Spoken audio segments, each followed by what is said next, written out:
Армысыздар, құрметті достар. Менің атым Серікбай Сырым, және бүгін біз атақты грек философы Аристотель турасында әңгімемізді жалғастырамыз. Телеология.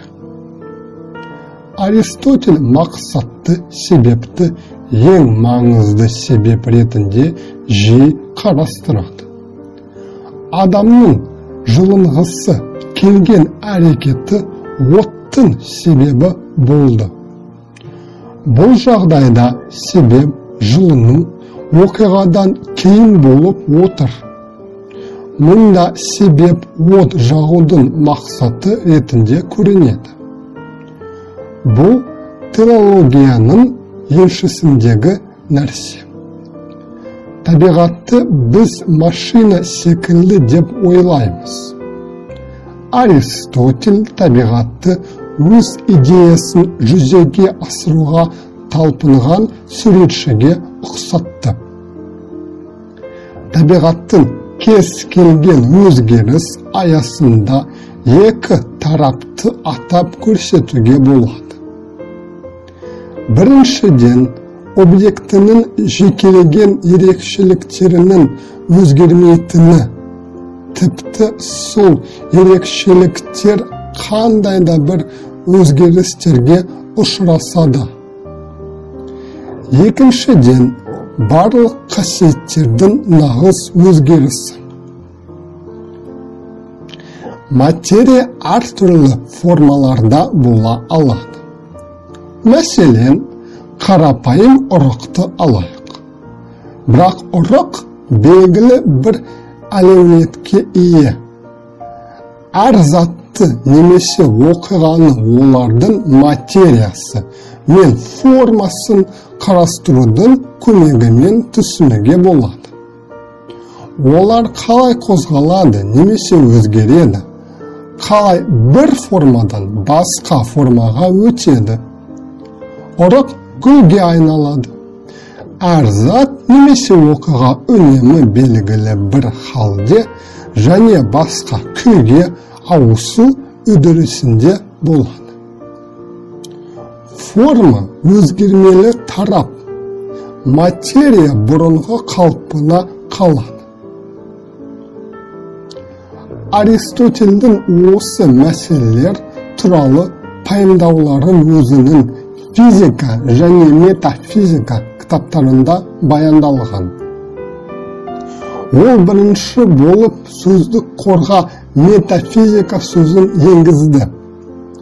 Осы кітабында Аристотель материалдықтан тыс болып жатқан құбылыстар туралы ойларын жинақтап көрсетеді. Метафизиканың зерттелуі физикадан кейін болғанының бәрін дерлік қамтыды. Логика. Аристотельдің логика туралы еңбегі қазір ескірген деп саналады. Бірақ өз кезінде ол ерекше бағаланды. Қазіргі уақытта Аристотельдің логикасы ескірген және таралу аясы да шектеулі. Егер сіз қазіргі заманғы логиканы зерттеуді қаласаңыз, математикалық сандық белгілерді қолданатын символдық логикаға назар аударыңыз. Аристотельдің логикаға байланысты еңбегі оның бірінші аналитика кітабында бар. Эстетика. Аристотельдің эстетикасы оның әдемілік туралы ілімі поэтикада жинақталған. Бұл кітаптың мәтіні өкінішке қарай бізге толығымен жетпеді. Аристотельдің пікірінше поэзия адам өмірінің бәріне белгілі қырларына еліктеу. Комедия ұсқынсыздықты кейіптеу.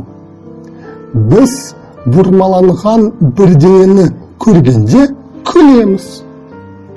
Трагедия негізгі мақсатты аяу, мұң және үреу сезімдері арқылы эмоция, катарсис туғызуды кездейтін байыпты іс-әрекетті кейіптеу. Трагедияның басты кейіпкері өзін-өзі орға жыққан адам. Бірақ ол басқа кейіпкерлердің арасындағы ең бекзатты, яғни басты кейіпкер. Трагедияда үш негізгі мәселе бар. Тағдырдың өзгеруі, сюжеттің дами келешегіне жетуі, және басты кейіпкердің азап шегуі. Аристотельдің комедия туралы ілімі сақталған жоқ. Жан. Аристотельдің ілімінде субстанцияның үш түрі бар делінеді. Біріншісі сезімдік және өткінші субстанциялар. Мысалы, жануарлар және өсімдіктер. Екіншісі сезімдік және тұрақты, яғни мәңгілік субстанциялар. Оған жұлдыздар мен аспан денелерін жатқызуға болады. Олардың қозғалысы біз бақылай алатын жалғыз ғана өзгеріс. Үшіншісі сезімдік те өткінші емес субстанциялар. Құдай мен адам жаны. Никомах этикасында Аристотель жанды құрамында рационалдық та, иррационалдық та мән бар объект ретінде сипаттайды. Ақыл ой Құдайдан берілген. Демек, ақыл оймен үйлесімді өмірде Құдайдың бергені. Егер солай өмір сүрсек, бізге ажал құрығы жетпейді. Аристотельдің пікірінше, бұл жеке тұлғаның ажалға мойынсұнбауы емес, Құдайдың тылсым мәңгілігін бір бөлігі ғана.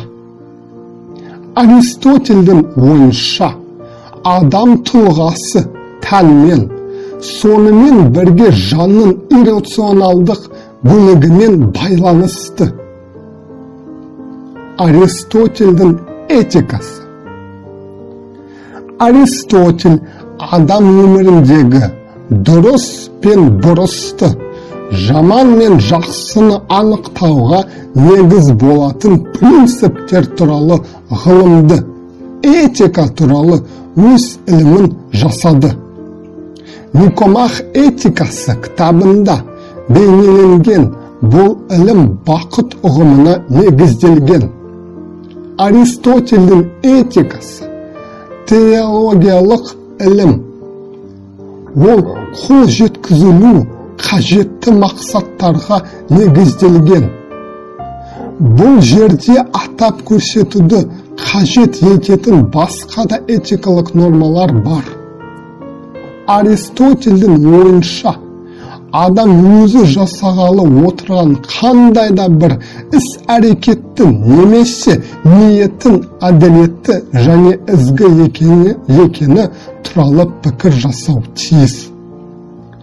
Жасалайын деп отырған іс-әрекет жақсы және әділетті себептерден туындауы қажет. Ол дұрыс және шектен шықпайтын ниеттерге негізделгені жөн. Осымен хабарымыз аяқталды. Келесі кездескенше сау саламат болыңыздар.